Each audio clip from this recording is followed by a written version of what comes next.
This season has been quite an interesting one, right? From going into the offseason thinking, hey, this team really doesn't have much of a chance to win a Super Bowl to the first 5 weeks, starting 5-0, rolling. I mean, just rolling through teams, looking phenomenal, looking like a Super Bowl contending team, to dropping a couple games here and there, looking a little bit abysmal on the offensive side and the defensive side for a brief time. But then we bounce back. Defense is starting to look like they were in September and stuff like that, flying around, taking the ball away, basically just holding opposing offenses to little to no yards. I think we're first against the rush or something like that. We're first overall in EPA per play or something like that. So this team is definitely proving that, hey, we can make a run. We can win a Super Bowl. It's going to be tough, but it's definitely possible. But as the season has gone on, the Vikings have seen their ups and downs in the power rankings as well. The first 5 weeks, obviously, we were climbing towards the top. We were number one in the power rankings at one time. We were number two, number three. But as of late, the last couple games haven't been so positive for Minnesota offensively.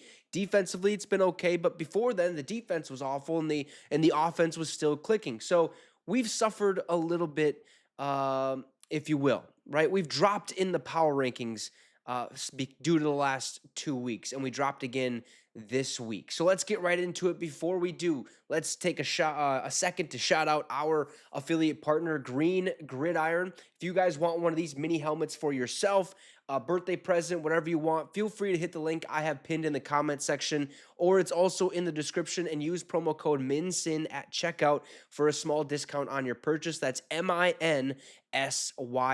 They have all NFL helmets, they have college helmets, they have customizable helmets, basically whatever you want. If it's a helmet, they probably got it. So make sure to check out our partner, Green Gridiron. So the Minnesota Vikings just keep winning, climbing to 7-2 with Sunday's grinded out 12-7 victory over the Jacksonville Jaguars. NFL analysts aren't 100% sold, though. And the reason is quarterback Sam Darnold. Overall, okay, the Vikings have gotten more than they could have hoped for from the NFL journeyman. Darnold entered Week 10 ranked top 5 in the NFL in touchdown passes and quarterback rating. But the kind of mistakes that plagued Darnold early in his career have surfaced in recent weeks. In his last 2 starts, he's thrown 5 interceptions, taken 5 sacks, and has lost a fumble that was returned for a touchdown.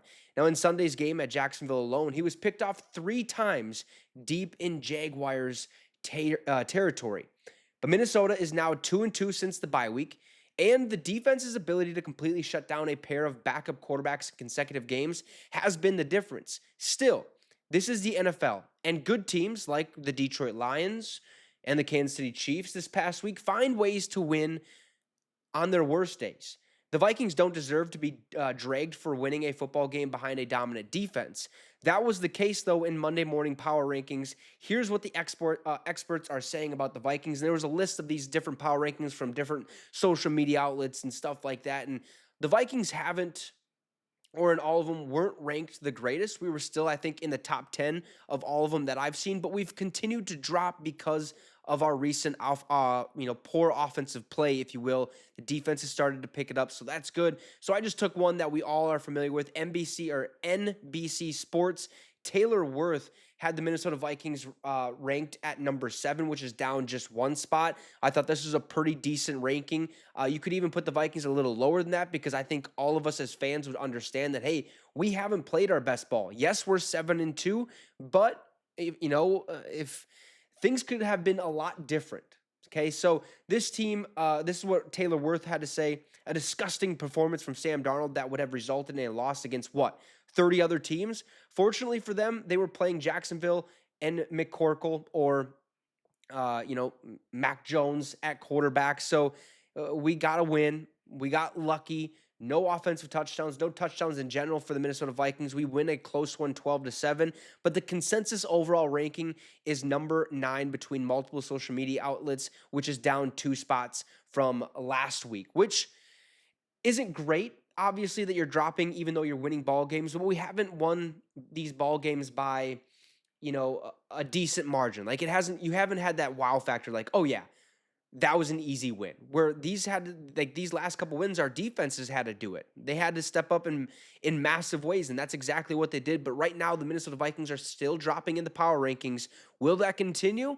We'll see. We have to take on the Tennessee Titans. It better be a convincing, an absolute slaughter fest, if you will, a destroying of the Titans type of game to move up in the power rankings, move to 8-2 on the season. I want to hear your guys' thoughts in the comment section down below. Drop a like and subscribe to the channel. It'd be much, much appreciated. And if you want one of these backlit LED Minnesota Viking 3D logos, feel free to hit the link in the description and use promo code VS30 for $30 off your purchase. Have a great rest of your night, folks, and Skol Vikes.